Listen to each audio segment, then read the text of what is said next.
คำก่อนอวยพรให้ผู้ปรารถนาต่างๆแบบก่อนที่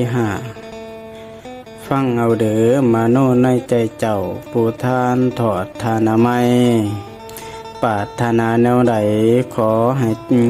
ให้สมใจนึกคู่สุอันจนสิ้นสิหากินทางโตกะทำนาให้รวยใหญ่เสียหากินทางเฮ็ดให้ปลูกผักแตงอ้อยกล้วยให้รวยหลื่นพญาเสียหากินทางปอค้าตั้งหาดใหญ่ขายของ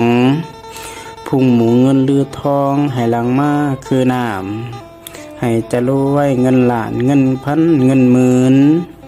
กิจการอื่นๆแม้นสิทำปลูกสร้างหน้าหัวให้สวนขอให้บุญช่วยส่วนสู้ให้ทรงใจอยากเป็นครูหรือนายแพทย์หมอทหารกาเป็นนักศึกษาก่อเฮียนได้ทนายความหรือตำรวจเป็นนักบวชนักห้องหมอลำเหลืองแต่งก่อนเด้อ